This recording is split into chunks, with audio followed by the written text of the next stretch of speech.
Alhaji Garba Baraya Yusuf,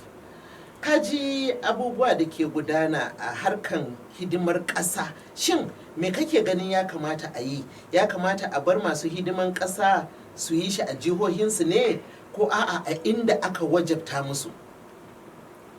To, jama'a assalamu alaikum. A gaskiya a tunanina kuma a ni a yadda gane da al'amuran nan suke. Dalilin da yasa aka kirkiro da bautan ƙasa ma yara shine don a ƙara dankon zumunta tsakankanin al'adu da al'umma na duk ƙasar nan. To amma gaskiya a fahimta ta yanzu al'amuran ba haka suke ba. A da kam haka suke shekaru 30 da suka wuce. Al'amuran lokacin an bai fi 30 ba kuwa? Wai akalla shekara 30 da Mm. wuce. Ai tun 73 haka fara MIC ko? Haka. To daga lokacin abin yana da ban sha'awa. Ana ƙara bunƙasa al'adun jama'a kuma ana ƙara danƙon zumunci, wanda kana lokacin jihar Kaduna a kai ka Imo, kana Imo a kai ka Lagos, Katsina, daga nan an kai ka ƙauyen Dankama ko can ƙasar Kaita, wanda ya sa a wannan lokaci da wanda ke Imo ya zamanto kamar ya zama yana da aminai a Katsina da har Dankama, ya zama ɗan gida. ya zama kusan ɗan gida, wanda kuma har yake gayyaci yan uwan shi ko abokanan da suka yi zama da shi ko yan unguwa mana, ko da ba a ma'aikatan aiki wanda suka yi sabis ɗin tare da shi ba, su ta yi can wajen su. Amma al'amura a yanzu gaskiya sun tabarbare ba haka suke ba. Yanzu ma yara sun kai da kasance cewa kai da wuya ma a samu tsakani ga Allah wanda a cikin wata za a ce ya je wurin so aiki so 2 ko so 3 a sati a fasi Gaba ɗaya. Saboda me? Kuma saboda ba armashin da bautar ƙasa take da yanzu babu shi. Yara ma suna neman a canja musu, har suna da wasu suna zargin cewa su akwai inda za su je su ba da kuɗi a canja su, ko kuma a nemi alfarma inda aka kai ka nemi a dawo da kai kusa da gida ko gida. To dalilai da yawa suka jawo wannan, amma gaskiya ba karamin amfani bane, ba alfaru bane da wannan NYSC da aka yi a lokacin. Yana kara dankon zumunci, amma yanzu gaskiya wannan ba shi kowa wanda ke a misali a nan bura na ce a kawo shi arewa sai ce arewa Babu zaman lafiya. A kai ka a north east kamar kasan Borno, Maiduguri, Bauchi sai ce ai Boko Haram. An ce a kawo ka nan north west za a ce Katsina, Jigawa, Sokoto yan abuna kidnappers. Saboda haka tsakani ga Allah suna cikin tsoro, wanda ma ke cikin gidan cikin abu tsoro yake. A yadda kasan nan take yanzu da waɗannan al'amura ina ganin abu kowa gidan shi, to amma kuma ba bautar ƙasa ba ce kenan wannan. Yanzu kam. Yanzu ba bautar ƙasa. Bari zo ga Alhaji Nasiru Gwangwazo. Kaji ya ce da ya kamata a ce wannan shiri na da wani ɗan armashi, da duk wani matashi da ya gama jami'a yana ɗoki a ce masa ga inda za a kai ka yin aikin bautan ƙasa ko hidima da za ka yi wa ƙasa. To yanzu ba wannan. Me kake gani ya kawo wannan? To, za ka iya kamar yadda ya faɗa, dole sai ka kalli asalin me yasa ma aka fara yin bautar ƙasa. Magana ce ta haɗin kan ƙasa. Wataƙila in ka tafi ƙasashe irin su Nijar, ba za ka samu wannan magana. Suna tasu hidimar. Za a tafi hidimar ƙasa. Dalili shine saboda yankunan ƙasar kusan duk addini ɗaya suke yi. Ko da za ka samu bambancin yare, to addinin kuma za ka ga ɗaya ne. Kuma ko ina ka je ana Hausa a ƙasa kamar Nijar. Yanda fasantar na yawan magana da Hausa a Nijar ya fi a Najeriya. Ba inda za ka je. Ainihin na ɗauka faranshi kaɗai ake yi a Nijar. Ina, ai su ma common language ɗinsa shi ne Hausa. Shi ne Hausa. Amma Najeriya auren dole kin sa aka yi mata. Tsakanin yankin arewa da yankin kudu maso yamma da kudu maso gabas da kudu maso kudu. Wannan auren da ya faru a 1914 shi ne Auren auren dole. Dalilin da ya sa ya zama auren dole, saboda za ki ga al'adun ba iri ɗaya ba ne, Haka. yaren ba iri ɗaya ba ne, addinin ba To ai iri ɗaya ba yarurrukan ne. ne an ce mun kai har wasu kusan 300 ne ko 250 zuwa 100 wajen 350 zuwa da 60 ake magana a yanzu haka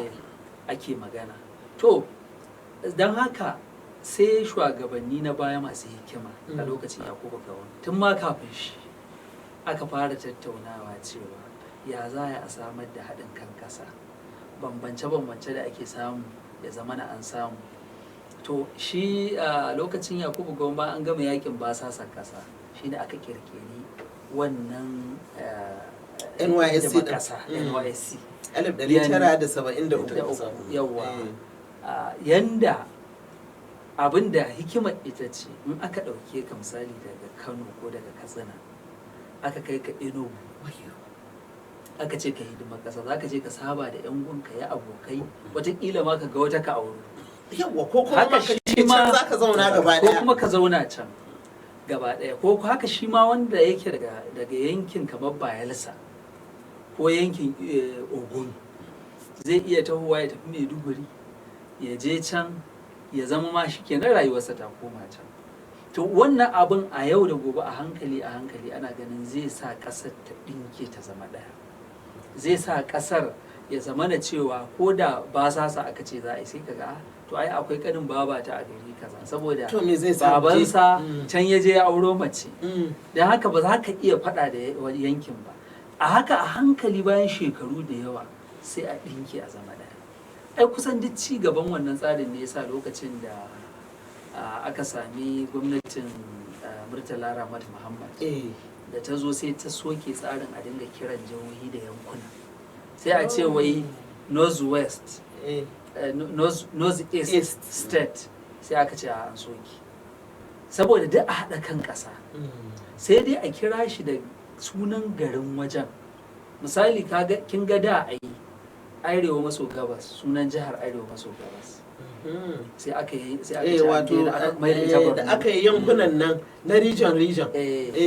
da ana cewa south sai aka yanke aka ce a'a sai aka yi musu jihohin su aka yi Rivers da sauransu. Ana cewa da akwai Lagos akwai south west da sai aka yi su Ogun da sauran da aka ciccire wannan tsari na cewa a kira waje da yanki saboda shi ma yana nuna wato bangaranci kenan da kabilanci. A ce aka duk lokacin Murtala sai aka soke to amma wato matsalar da ta faru da Najeriya shine watakila shugabannin da suka kirkiro waɗancan tsarukan na baya su suna da bawa wannan abin muhimmanci na haɗin kan ƙasa. To amma shugabannin da suka biyo baya ta yi sun yi sakaci wajen wato yaɗa propaganda ta hikimar yin waɗannan abubuwa. Misali a ce idan yau ka je ƙauye ka taho daga kudu ka tafi arewa ko daga arewa ka tafi kudu yin hidimar ƙasa ka je garin da ka je mai unguwa ko dagaci ko wani abu a sauke ka a karrama ka a mutunta ka a maka abubuwa za ka ji kana ƙaunar wannan to da an dinga wato encouraging irin waɗannan abubuwa an ringa ba da ƙwarin gwiwa akan cewa ga fa hikimar da ta sa ake yin kaza ga yake ko da aka kira jiha aka ce kai dan jiha kaza ne kai dan jiha kaza ne an soke ma a kira ta da bangaranci saboda ƙasa ɗaya ce babu wani bambanci cewa nan wurin namu ne to babu wannan kamfen din an daina shi kawai sai ya zamana tunanin mutum in ka gama digirin ka doka ta ce dole sai ka yi hidimar ƙasa don haka idan ka samu matsala kawai za ka je ka yi hidimar ƙasa shi sa ma za ka ga mutane da zarar sun gama hidimar ƙasar sun gama karatu ana tura kama wani kowannen camp din da ake zuwa a sati biyu wajen inda ake training horo da abubuwa baya gaba sati ake yi ba biyu ba sati uku kwarai kwa to ba a tsayawa a yi wani kafin ma lokacin ya je an yi redeploying ɗinsa an da shi jiharsa ko an da shi makociyar jiharsa an da shi inda zai ce to a nan yanzu nake samun a gida nake to wannan abin sai ya zama da kuma waccan ita ce hikimar kawai tunanin ka shine an ce wajibi ne bari ba wannan tunanin wannan kamfen din da farfaganda ta cewa don haɗin kan ƙasa aiki ta tashi an manta ma da ita to kuma kin ga daga baya sai aka zo aka samu matsalolin tsaro su ma kansu suka wanda ƙara shi ma wannan kamar yadda yake bayani wannan abin sai ya zo kuma wani abu ne wanda ma mutum zai dinga da idan iyaye suna ki su taimaka ƴaƴansu a canja musu waje yanzu iyaye da kansu suke nema ƴaƴansu saboda matsalar tsaro yanzu in ka tafi a nan bara yankin kudu maso gabas matsalar tsaron da suke ciki zaka ga mutum na tsoron shi ba dan yankin bane ya je wurin kowa ya san yadda kungiyar IPOP ta fito take horar kabilu waɗanda suke ba inyamurai ba a yanzu ma banda IPOP din akwai wata waya ESN ko me ESN to kaga irin waɗannan abubuwan sun kuma jafar gaba in ka taho arewa ana kidnapping duk da zaka ce Boko Haram ta ɗan yi ƙasa abinda da can mu ne sai dai mu karanta shi amma yanzu kidnapping ake za a yi garkuwa da mutane a karɓi kuɗi to in aka ce mutum ya taho daga kudu ya taho arewa an sace shi tashin hankalin ba kankani ba ne saboda mutanen da suke can su za su dinga yanda ma in aka ce an kama nasu yanda fargaban mu take to fargabar ta fi saboda za su ce masu kama wannan fa akwai bambancin yare akwai bambancin addini wataƙila ba kawai kashe shi za su ko an biya kuɗi to wannan matsalar ta sa abin ya kuma zama wato yin hidimar ƙasar hikimar da take cikin babu ita bari zo gare ka Garba me kake ganin ina za mu ɗora laifin na yin ƙila wayar da kawunan al'umma cewa wannan hidima da aka ce a yi ina ga tun da ake ire-iren waɗannan shirye-shirye na gwamnati an yi wanda ya tsawon wannan kuwa daga 1973 zuwa yanzu to shekara 50 to a ina laifin yake su waye ya kamata su ƙarfafa yin wannan abin da nasu da yake ce mu farfaganda ko kuma wayar da kawunan al'umma da iyaye cewa akwai muhimmanci akwai dalilin da yasa aka kafa wannan zance na hidimar ƙasa wato gaskiya ne dan an kafa wannan shiri saboda kamar da muka sani da muka kuma bayani saboda a ƙarfafa zumunta tsakanin mutu amma gaskiya sakacin ya biyo bayan yadda wasu al'ummomi wasu gwamnatin baya suka ɗauki abin da suka yi na kashi ba a damu ba abinda kawai ake son dole ka je yan bautar kasa ka gama karatu an amma lissafa concept real dalilin an kirkiro shi ne saboda ƙara zumuntan ka dankon zumunci tsakanin duk al'ummar Najeriya duk inda kake ka zama duk ka zama daya to amma saboda kullun yau abin yana tabarbarewa gobe ma haka jibi haka kuma gwamnati bata shigo da wani sabon shiri ba na cewa dole wanda ke arewa sai ya je kudu maso gabas ko kudu maso yamma ya bauta kasar shi haka wanda ke can ne dole ya taho arewa ya bauta kasar shi kafin lalle a ce yau ka zama ɗalibi da aka yayi shi to amma yanzu gaskiya ba haka nan kamar yadda malam Nasiru ke bayani abinda kawai mutum yara ke so ai ga da NYC discharge certificate shikenan inda suka yi ba ruwan wani da inda suka yi a gida ma wani gida yake kwana in ya ga dama kamar yadda nace baya a sati ya je so biyu sai yawa sai ran alhamis inda zai je CD shikenan wanda kuma ba abinda aka yi a cikin kuma kusan kullum abin ka tabarbare yake saboda haka shi wannan ya nuna ga akwai lallai in ana so a inganta abin nan gwamnati ta dawo baya ta kuma zo yanzu ta koma da dalilin ta imposing matsa dole sai an yi dalilin yadda aka kafa wannan NYC sai an sa dan fa a ƙara a gaskiyar magana ko ana so a yi wannan al'amari yanzu saboda kowanne sashi na cikin tsoro kamar da muka yi jawabi yan waɗannan can kasashen misali kan inyamurai suna magana hip-hop da waɗannan abu haka mu ma nan arewa ana tsoron da kaje kidnapping wato kasashen Borno Maiduguri Adama da sauransu Yobe sauransu Boko Haram nan da ka zo Sokoto Jigawa Katsina ina banda Jigawa yankin Yaraba ma ga yan OPC ga yan OPC su ma masu so saboda haka gaskiya saboda Allah abin yanzu babban aiki ne to yanzu security kadai ba shi kadai ba yawa saboda ai kamar yadda muka bayani da nuna wa mutum kai ɗan Najeriya ne mun ɗauki kanmu duk ɗan Najeriya ne dole mu zo mu kishe ƙasar mu yadda za mu alfahari kuma mu nuna ƙauna mu nuna ƙaunar mu ga junanmu yadda har waje komun bambancin addini yawa ba addini ba kabilanci, kawai mu 'yan Najeriya ne mu zo mu nuna cewa mun dole mu zo ne za mu zo mu haɓaka mu ƙara ginin ƙasar nan a kan turbaya mai inganci ba kai rarrabe ba ko addini rarrabe. Nasiru, ta yaya za a yi yanzu a gyara wannan, domin duk duniya in ka duba ai ba ƙasar da ba a matsalar tsaro, babu ita a duniya, sai dai wasu su fi wasu, amma duk ƙasa ana yi. To amma kuma ga mu nan da ni da ku dukan mun yawo mun je wasu ƙasashe mun gane ma idanunmu yadda mutane ke cuɗanya da juna, suke ƙaunar juna, suke yi wa juna duk abin da aka ce ɗan uwa zai ma ɗan uwansa suna yi. A Najeriya yanzu mun daina wannan abin. Shin 'yan siyasa ne suka raba kan Najeriya, ko dai a'a saboda su samu yadda suke so, ko kuma a'a wani abu ne daban? Domin ai harkan tsaron nan yana ko'ina Malam Nasiru. To ya za a yi ne mu dawo mu fara ƙaunatan juna, mu ɗauki mu duka 'yan uwa ne, ko da addinin mu daban ne, ko da shiyar mu daban ne, ko da al'adun mu daban ne? To gaskiya ina ga babban abin da zai kawo watakila a gyara irin waɗannan abubuwan ta yi adalci.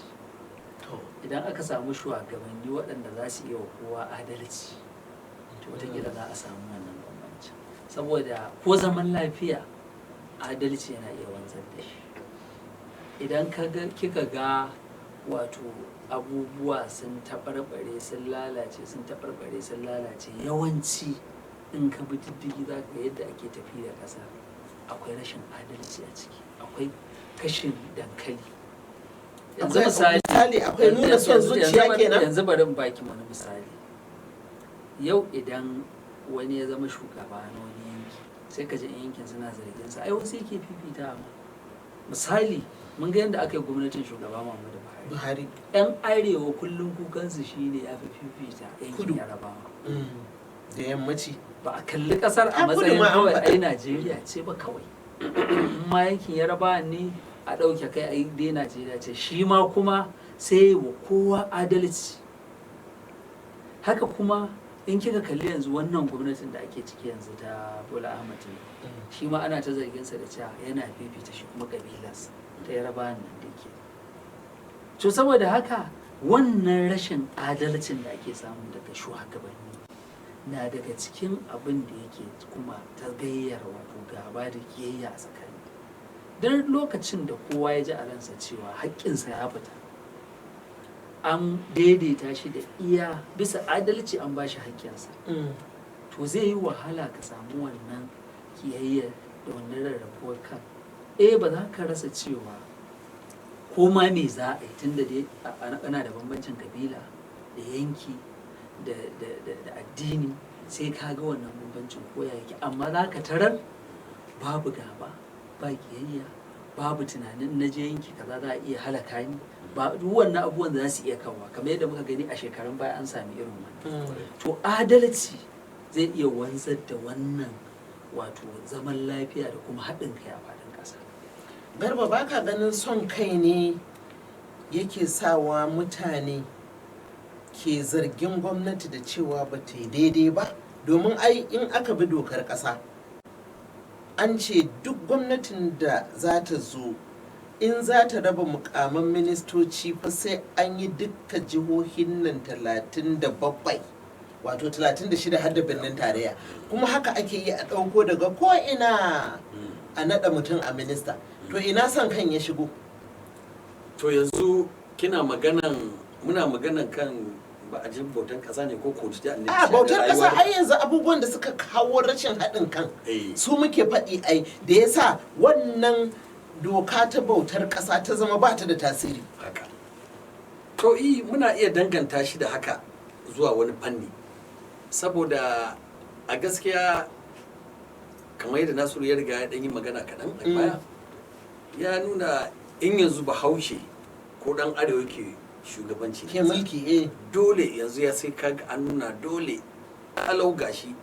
yan arewa wannan su ne suka fi yawa ko kuma ba ma yawa ba wani sa'i makaman da za a bada wanda suka muhimmanci zai ga 'yan arewa ake ba kamar yanzu haka wannan yadda ake wancan gwamnatin Muhammadu Buhari haka wannan gwamnati ta Bola Ahmed Tinubu ai abinda mutane ke ta surutu suna ta zargi kenan to inda Allah zai taimaki shugabanninmu mu kare jin tsoron Allah daga inda shugaba ya tsaya abin tsakanin shi da Allah mafi dole su kamanta su ce wannan haƙƙi da amana ce Allah subhanahu wataala ya basu to ku ji tsoron Allah kuma za mu haɗu da Allah ka yi tsakani ga Allah a arewa ka yi daidai da ka ba su yan kudu ga yadda ka ba yan kudu haka ba yan arewa inda ka ba wannan ji haka da ba duk da yake mutane suna korafin cewa akwai ya kamata gwamnati ƙara duba wannan fanni na kamar yanzu a Najeriya a Kano akwai ƙananan hukumomi 44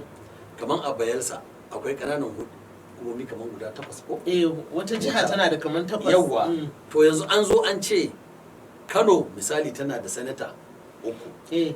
da local government 44 sai kuma can Bayelsa suna da local government 8 suna da sanata 3 to ina adalci a ciki ka gani Katsina suna da ƙananan hukumomi 33 ko 4 Nasarawa suna da ko 12 da ko 13 sai a ce kuma daidai wa daida haka za a abin yanzu an zo misali kaman a wannan gwamnati an ce palliatives an ce za a bada an ce kowace jiha za a bashi misali biliyan 5 daidai duk kasar nan da mai ƙananan hukumomi yawwa da mai 8 duk kuɗi ɗaya za a basu to waɗannan rashin adalci shine jihar da take da mutum miliyan 4 da wani abu da wata take yawa to duk abu za a basu ba jiha da ke da miliyan 25 a yanzu an ce Kano an ce Kano ta kai miliyan 25 to sai ki imani sun tun daga nan hajiya to sai dai kiyasi ba ma ai ba a kididdika ba ko ba ai haka nan ba nake ba tabbatar ba kiyasi ne to amma tun da haka nan kin san cewa an tuburan da lalle maganar zama a zai adalci bai taso ba kuma ba za mu samu abin da muke so ba duk a cikin wannan lamarin sai an yi adalci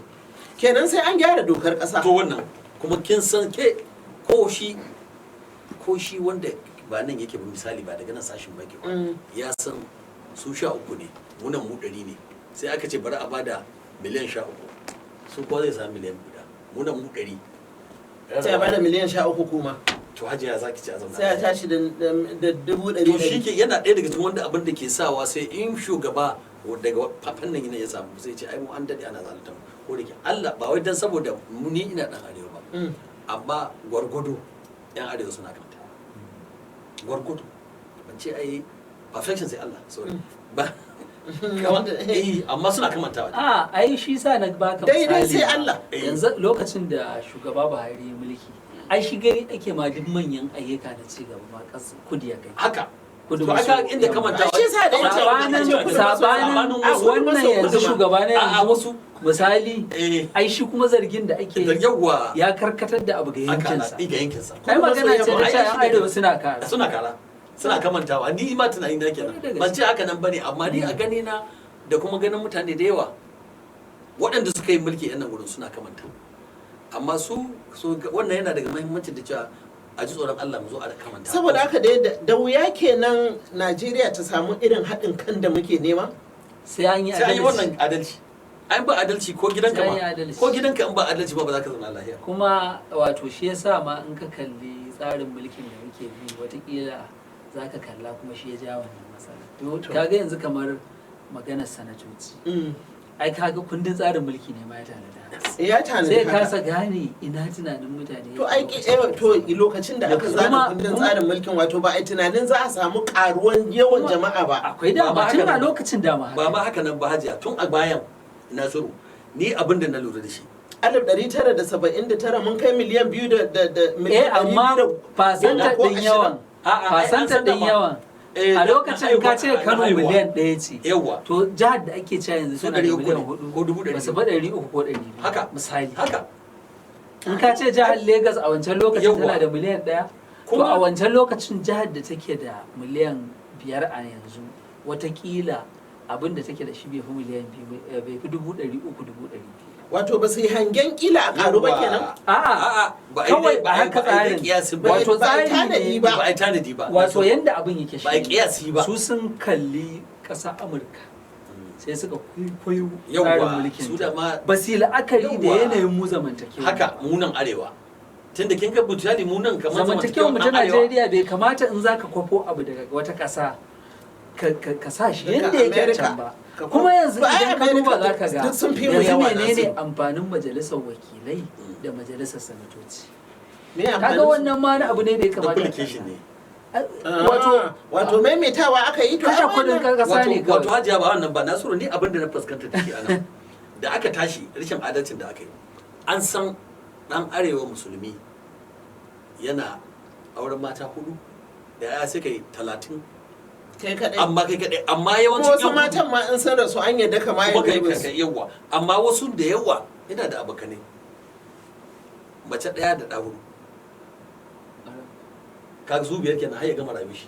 sai dai in ya ƴaƴan su macen su nan kuma gidan mutum 35 ne 40 ƙwarai ko mace 4 ƴaƴa 35 to sai ka ce ya za a yi kuma kina maka yi projection wato tun daga farko kafin kai wannan ai sai ka tare wasu waɗannan ƙasa a fanni na Najeriya su ga yadda addinin su ya abu su kuma sannan arewa na auren wuri yawwa to amma kaga duk ba hajja in kilo duk ba a tashi aka yi la'akari da waɗannan abubuwa ba lokacin ba kuma ya kamata a ce da lokaci zuwa lokaci a rika review na yadda zamantakewa ko yadda abubuwa za kamata su kasance kan adalci a Najeriya. yanzu kin ga misali kamar yadda ya faɗa wato inda a ce yanzu da aka zo za a raba biliyan 5 din da cewa aka ƙananan hukumomi za a bawa to an yi adalci amma jihohi haka babu adalci to yanzu in aka ce za a ba a ce misali ƙananan ko a ce kowace ƙananan hukuma za a bata miliyan 100 ko kuma miliyan 50 to masu ƙananan hukumomi 44 kamar Kano nasu zai karu masu ƙaramar hukuma 8 nasu zai ragu shine adalci inda ƙananan hukumomi aka ba amma sai aka ba jihohi haba ba lissafi. To a yanzu dai za mu je hutun rabin lokaci sai mun dawo wannan zaure na majalisar 'yan jarida za mu dora mu taɓo matsalar wutar lantarki a ƙasa. Kamar yadda kuke kallon mu ina tare da manyan baƙi mutum biyu da Garba Bara Yusuf da kuma Nasiru Gwangwazo.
masu jimirin kallonmu a wannan zaure na majalisar 'yan jarida tare da ni Madina Dauda na Dabo da kuma manyan baƙi na mutum biyu Garba Bara Yusuf da kuma Nasiru Gwangwazo. Kun dai ji abubuwan da muka tattauna a shirin bautar ƙasa ko kuma shirin yi wa ƙasa hidima wacce aka fi sani da NYSC a turanci. To mun dai yi ittifaki cewa akwai gyara da ya kamata a yi a dokar ƙasa saboda a yi adalci wa dukkan jihohin wannan ƙasa. Idan aka yi haka za a samu haɗin kai, za a samu son juna da kuma mu'amala da juna cikin kwanciyar hankali. Wato kowa yana samu daga tushe, wato daga asusun gwamnati ana yi da kowa. Saboda haka abu ne da sai an duba kundin tsarin mulkin Najeriya. To yanzu bari mu zo kan matsalar wutar lantarki da ya addabi ƙasa dukkan wannan yawan shekaru. Kullum sai a ce ya kamata a kai megawatt 40,000 ko 30 ko 20 ma mafi karanci. Amma har yanzu ba yau Nasiru ba mu matsa da kilowatt 4,000 ba. Yanzu ma an ce ya ƙara rushewa tunda tushen wutar lantarki na ƙasa da ke Kayinji kwanaki gaba ɗaya ya birkice ya ɗauke. Ni ina ganin ko ɗan yajin aikin nan da aka yi na 'yan kwanaki da yasa aka ɗauke wutar aka kashe ta ya ƙara lalata abin koya ne oho. An ba da rahoton cewa an samu matsala a National Grid ko? Wato ba shi ne a Kayinjin ba? An samu waɗannan matsalolin. To amma abin da zai baka mamaki shine tun kafin ma faruwa wannan abin yawanci a Najeriya tunda ana amfani da hydraulic ne, wato irin makamashi na hydraulic da ake amfani da shi irin wanda muke zubawa ba kamar sola a birkin motocinmu. yawa wato ba kamar sola ba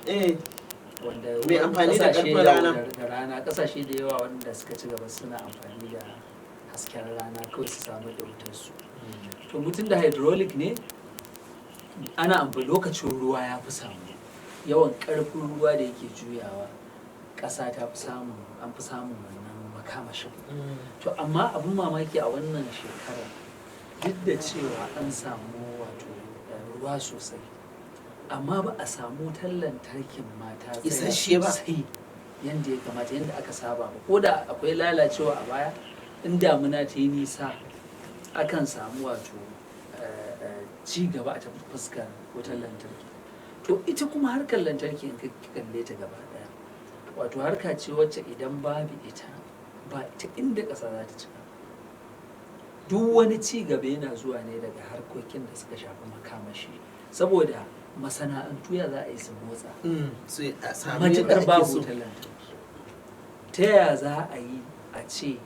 masu hatta ƙananan sana'o'i irin su injin niƙa da sauransu sai da wuta, injin markaɗe da ake kaga da ƙananan sana'o'i ne. To ba dan an ce akwai injin nan markaɗe ba wanda yake amfani da ruwa. Buga bulo abubuwa da yawa ba sa iya yi. An ce akwai injin markaɗe da ke amfani da ruwa. Ba sai an samu ba. Me yasa ba abu bai cika gari ba? Ya tsada. Ai matsalar kenan za ka iya ganin ga wani abu amma kuma ya tsada da yawa a ƙasar. To saboda haka in ba wato gwamnati ta tashi tsaye ba ta yi maganin cin hanci da rashawa. To ita ce babba. Wannan shine ya hana harkar wutar lantarki ki ci gaba. Kaga dai a shekarun baya an yi lissafi cewa lokacin Obasanjo an kashe kuɗi sun kan tiriliyan 16 don a harkar don a gyara wutar lantarki ta Najeriya, amma babu kuɗin babu gyara. Ina waɗannan kuɗin su majalisa ce ta yi bincike ta tabbatar da wannan abin amma kaga ba a hukunta kowa ba, ba a sa kowa ya dawo da kuɗin ba, babu wani abu da aka yi.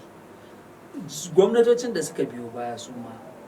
a lokacin Yar'adua an ƙara wutar lantarki ya tashi daga a lokacin ana 2,500 zuwa 3,000 da wani abu. A lokacin sa ne aka yi 4,000 da wani abu zuwa 5,000. An dan samu wannan ci gaba. An ce an ga wannan abun an gan shi a ƙasa. Amma bayan haka gwamnatocin da suka biyo baya sun kashe kuɗaɗe da yawa. Ba kuɗin an fitar da su kuma ba aikin. So saboda haka Najeriya idan gwamnati sai ta gane cewa in ta yi hukuru za ta yi abu hanyoyi biyu za ta bi ta hukunci. In an baka abu ko baka sata ba ka kasa yi a canja ka a kore ka ko kai ma kanka Ko ka baka ba za ka sace iya ba. ci gaba ma ka ce ba za ka iya ba haka kuma ka aje. in kuma aka baka kasata nan ma a ba hukunci. Haka ya kamata gwamnatoci su dinga yi. Sannan su to Idan an matsalar tabbatar da take faruwa shi idan an ne tabbatar kenan cewa sace kuɗin ake yi ko a to ai ka'ida ita ce guda ɗaya, ga kaza a je a yi kaza ba a yi ba, a dawo da karya kuɗin. ka'ida a dawo da kuɗi a yi hukunci shikenan. Amma in dai ba za a yi wannan ba to haka za a yi ta ci gaba da tafiya ana waka ana cewa za a gyara wuta, za a gyara kaza, za a gyara kaza, a haka har sai an busa ƙaho. Subhanallah. To malam Garba bari in ji daga gare ka ya kake kallon wannan al'amari na matsalar wutar lantarki a wannan ƙasa tamu? To Hajiya, maganan matsalar wutar lantarki a ƙasar nan magana ɗaya Ya ce. zama jiki? Ba wai ya zama jiki ba, har da ma ya zama jikin, amma magana ɗaya ce. Tsakani ga Allah mun more shugabanni wasu saboda rashin adalci in suka kwashi abin da suka ansa su suna iya zuwa su sai janareta ya ba awa 24 ma 36 sai ta yi. Amma kamar yadda wannan janareta wato kin gane kwaja kamar yadda shi Nasiru Nasiru yake magana, an zo an kafa kamar maganar nan ta halibutu wanda kowa ya santa, an kafa kasa kwamitin bincike, majalisa ta kafa, gwamnati ma ta lokacin Umaru Musa da sun kafa, an gano ga kudin na yawan su, ga mutanen da suka aka ba su ayyukan nan da ba su yin ba, akwai wanda ma bai 100% bai yi ba, an ka zo aka fito da abin nan aka ce za a sa su dawo da kudin nan, ba wanda ya mai da kwabo, ba inda aka mai da kwabo daga cikin kudaden da aka ce dauka. Haji ya shi ki hidimar tsammanin Allah na tuba, har zan ce dai to ai ba wani maganar lokacin da za a ce za mu samu wai abu din wuta a kasar nan. To yaushe yanzu ba maganar da ake ciki, an misali ai wutan da muke da ita da aka dan katse manijar, ya kamata ai a ce mun samu kuma sha'anin wuta ya ƙara inganta a Najeriya ko to sai abin kullum ƙara kuma baya yake. Magana ɗaya ce ta abu, sai mun samu shugabanni masu tsoron Allah wanda an ce an ware kaza saboda kaza a je a yi abin da aka ware shi. to yanzu dukkan shugabanni saboda Allah tun da aka fara wannan batu na wutan lantarkin nan har yanzu ba mu samu mutum ɗaya mai kirki ba da zai ce ya kamata a yi aikin nan yadda ya kamata. Marigayi Umaru Musa Hajiya ya fara kokari, sai Allah ya sa da yake ba mai tsawon kwana ba ne, sai Allah ya anshi abin shi. Kowace gwamnati kuma in ta zo za ta ce za mu ci gaba daga inda aka ɗora Allah da maganar matsalar wutan lantarki za ta zama tarihi a ƙasar nan. To tana ba kullum abin da take kuma ba tarihi ba, sabo ko ta ƙara taɓarɓarewa. To wani kika sai Allah ya sa mun zo mun ji tsoron Allah, ya ba mu shugabanni masu tsoron Allah, sannan al'amuran nan mu roki Allah ya sa kuma Allah ya ba mu da wanda za su ji tsoron Allah su zo su yi wanda jagoranci da na adalci. Ba mu ganin wutar lantarki kamar yadda Nasiru ke cewa kin gaba da in an ce saushe ruwa ai ban can aka ce an samu 4,000 can kuma sai a ce ya rushe a koma 2,000 a can a ce ya koma 6,000 1,000 ma an faɗa amma kuma babu. Kuma ɗaya daga cikin ƙarin matsala da ake samu a Najeriya ta harkar wutan nan, wato distribution na daga cikin matsalar da ake samu. Ba wai generating makamashin ba ne kada matsala. to Rarraba wutar samar da makamashin ma sai ka bubbuɗe ƙananan tashoshi da za a dinga tura wutar suna karɓa suna tura ta gurare, to su kansu waɗannan ƙananan tashoshin da za su dinga karɓar wuta babu. Kwanaki nake jin wani lissafi aka ce Kano tana buƙata aƙalla wajen 700 menene amma a'a kilowatt, amma abinda take iya karɓa tashar da take da ita wacce za a iya turuwa ta karɓa bai fi 100, wato bai fi kashi 1/3 na abinda jihar ke bukata, capacity da za ta iya karba kenan. To saboda ko da an yi generating wutar can da ake magana, to babu fa yadda za a raba ta, babu yadda za a raba ta. Saboda haka wato matsalar da take Najeriya ta yi katutun da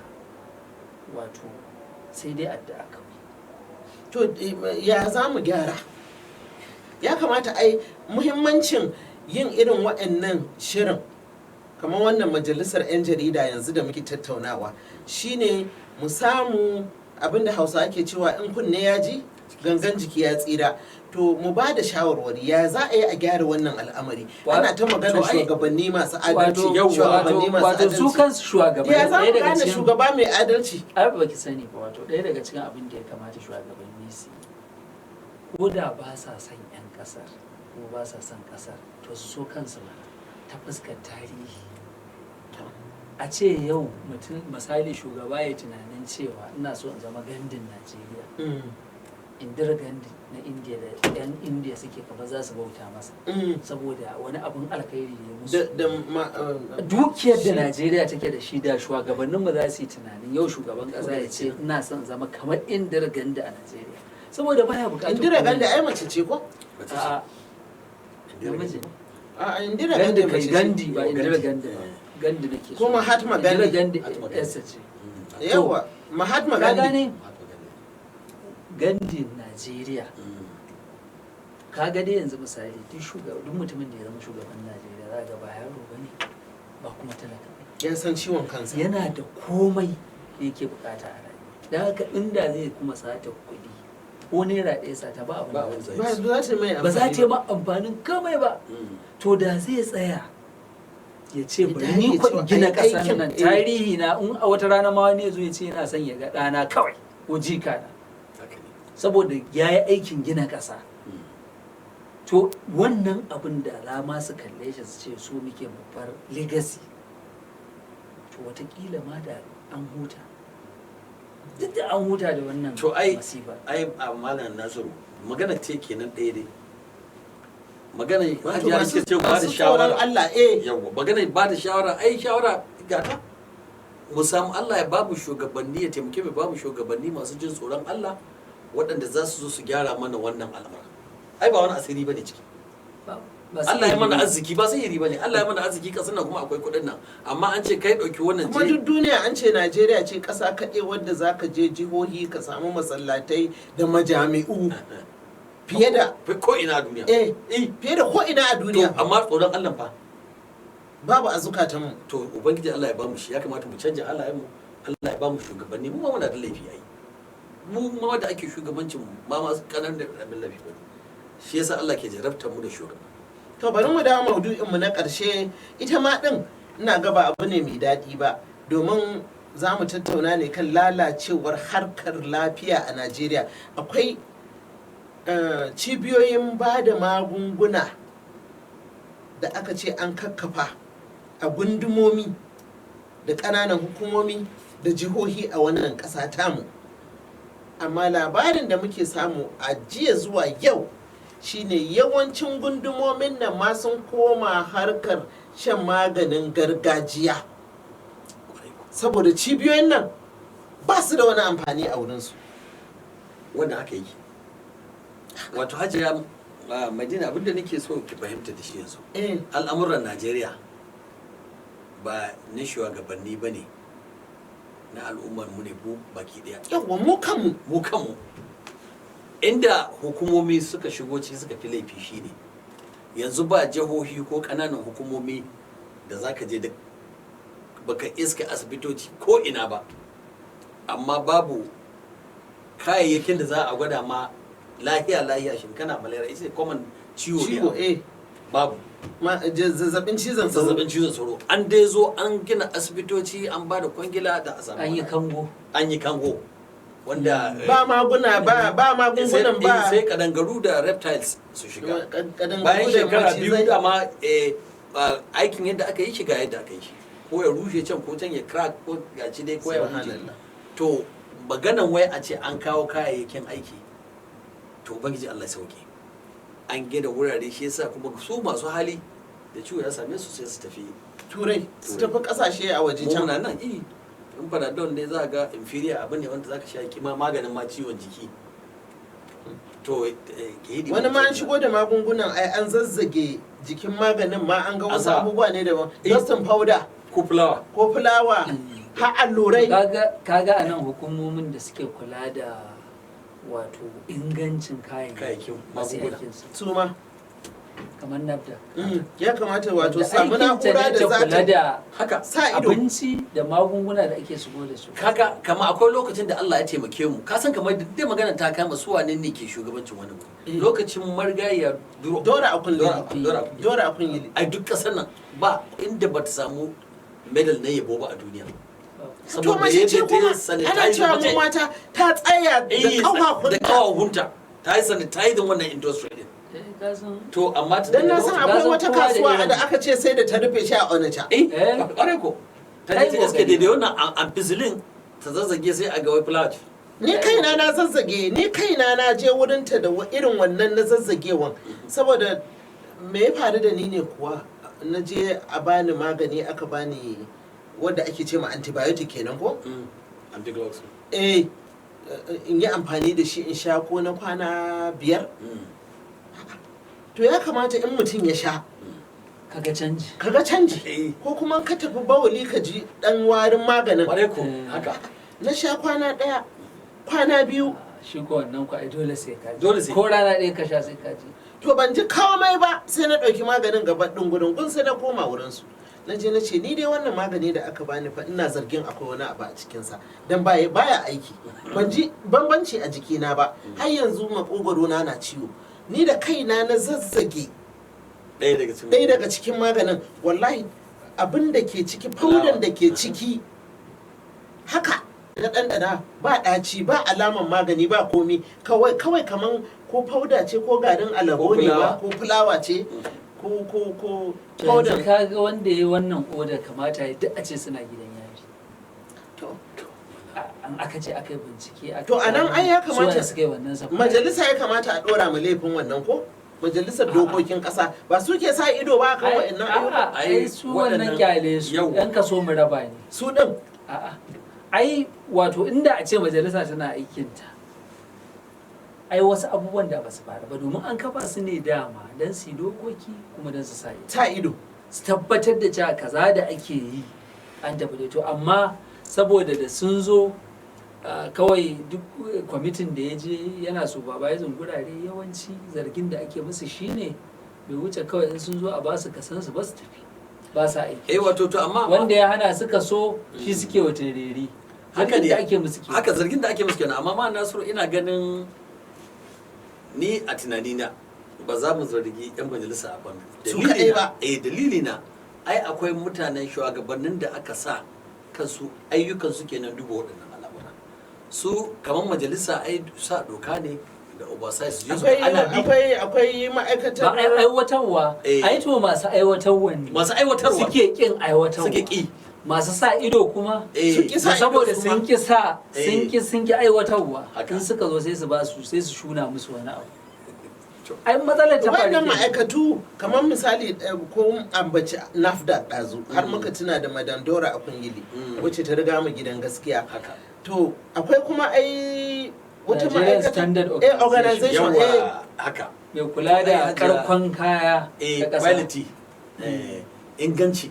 na duk abu kayayyaki to su ma ba wai akwai su ma suna nan hukumar na nan amma tana aikin da ya kamata ne to wato harkar lafiya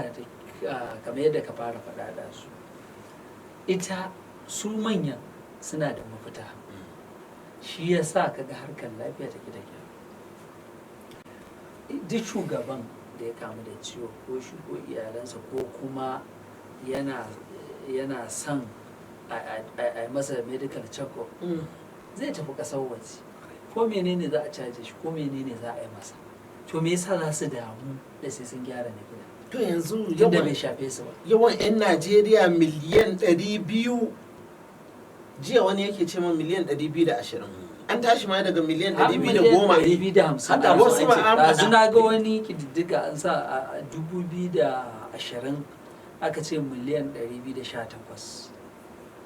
to yanzu muna 2023 yanzu kuma ana tunanin an kai wajen da 50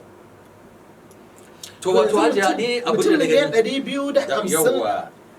a ina ne ya kamata su tafi neman lafiya saboda Allah to amma asibitocin gwamnatocin ai yanzu ne ake gano wasu likitocin ba su da kwarewa yanzu a ce lalacewa ta kai wai maganin gargajiya wasu su suke sha yanzu a ƙauyuka gaba ɗaya maganin gargajiya sun daina ma to ka garin haka ne mutum ba a ma gane cutar da take damunsa ba ya je kuma ya dafa wani abu ya sha mai yawa daga nan sai da ake ciwon hantar nan ciwon liver wasu cututtuka ai da nan ake ɗauka yanzu wato rashin gaskiyar mu ubangiji dole sai mun kafa gyara halayen mutukun kafin Allah ya ba mu to mu dan mu yanzu nan kina kallo fa yan kwanaki 2 ko 3 suka wuce aka ce muke an kama 'yan Najeriya wajen su 27 ko 30 a America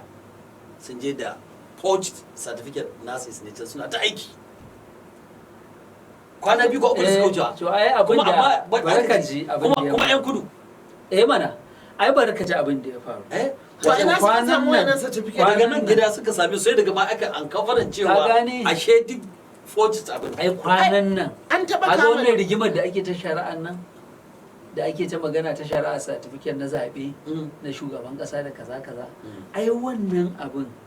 ya sa a ƙasashen duniya sun farga da cewa 'yan Najeriya za a iya zargin su da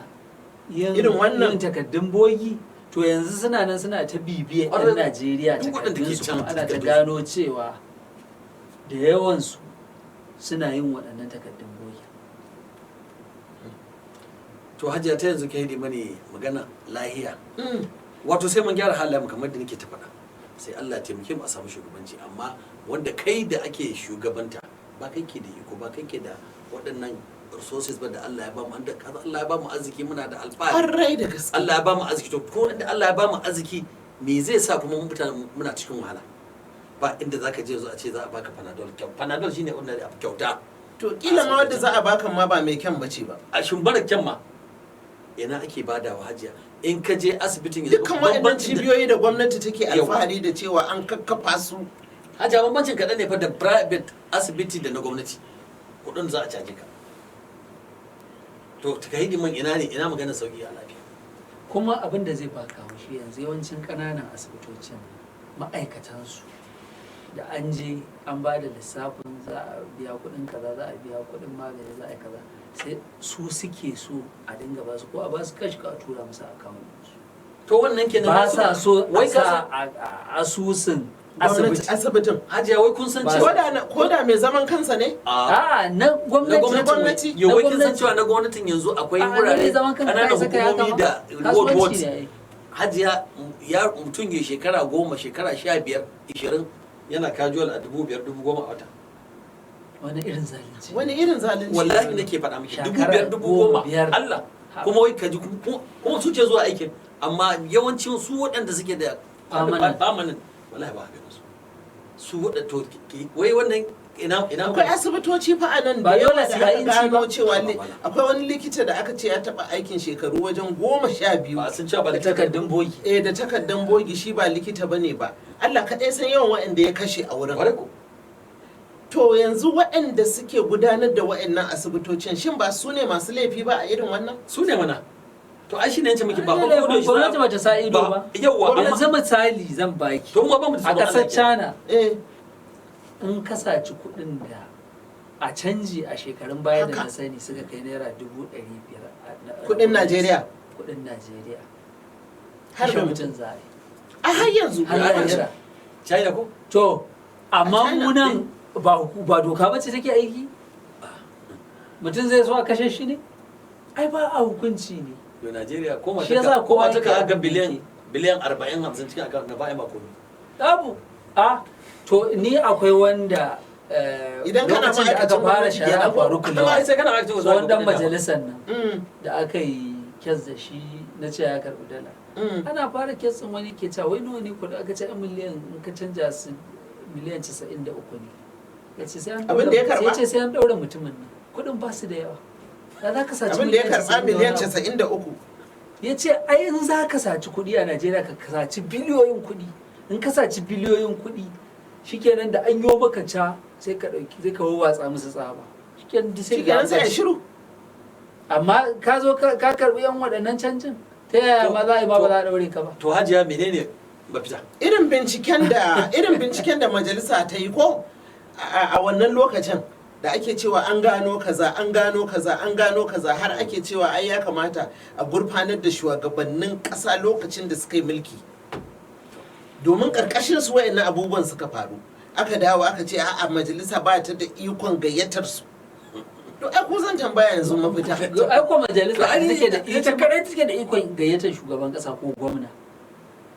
Wannan kawai aikinsu ne ba sai, kuma shi sa za ki ga wani lokacin aka tashi naɗa shugabanci. Ko ne ya kamata in tambaye ku sai an tsaya an dage to an hajiya tabbatar da mafita wani dan amshin shata. ai mafita ni kamar yadda na ce muke na hango, wallahi duk in an je dai an dawo sai an dawo ga cewa Allah ya taimake mu ya ba mu shugabanni masu wanda muna da arzikin da wallahi duk abubuwan da ake da su, kayan aikin da ake da su waje, muna da arzikin da za mu shigo da su. Menene laifin mu 'yan ƙasa a yanzu? Me laifin mu? Shine mu tabbatar da cewa mutum mai tsoron Allah ne sannan a bashi mukami? Amma kin san mu mahajiya muna cikin layin da in muka san wanda zai je ya sabo miliyan 100 in ya zo ya dan raba mu ya watsa mu miliyan 1 sai mu shi sai mu ki nunawa cewa ya sato? To mun koro hirar nan, gaskiya sai dai nan gaba za mu sake ci gaba domin lokaci ya kawo jiki. Dukka mai kallon mu ya fahimci abubuwan da muka koka a kai. Mun yi magana kan hidima da ɗalibanmu ke yi wa ƙasa. Mun yi magana akan batun matsalar wutan lantarki. Mun yi magana akan lalacewar harkar lafiya a Najeriya da ya sa har wasu yanzu suka koma duba lafiyarsu da magungunan gargajiya wanda ba yadda za a yi su san meye awon abin da za su sha. Shin zai ƙara musu lafiya ne ko kuma zai ƙara kakkashe musu na'uran jikinsu ne da ya kamata su samu lafiya, maimakon su samu lafiyar kuma ta ƙara na ƙasa su. To a yanzu dai gaba ɗaya mun yi tufaki cewa akwai laifin mu 'yan Najeriya mu ma, da in har muka ga abu mara kyau ba ma faɗa cewa ga abu mara kyau saboda a magance shi. A'a, idan aka san mana daga cikin wannan mugun abin wanda shi ne kuɗi sai mu shiru. To mu ma namu laifin kenan. Sannan laifi na biyu kuma yana kan shugabanni waɗanda ba su tunani cewa za su sadu da Ubangiji, ba su tunanin adalci saboda abubuwa su tafi daidai. Saboda haka yanzu a madadin manyan baƙi na Garba Bara Yusuf da Nasiru Gwangwazo muke cewa Ubangiji Allah ya shiryar da mu a wannan ƙasa da mu da shugabanninmu gaba ɗaya. Sunana Madina Dauda, sai wani jikon.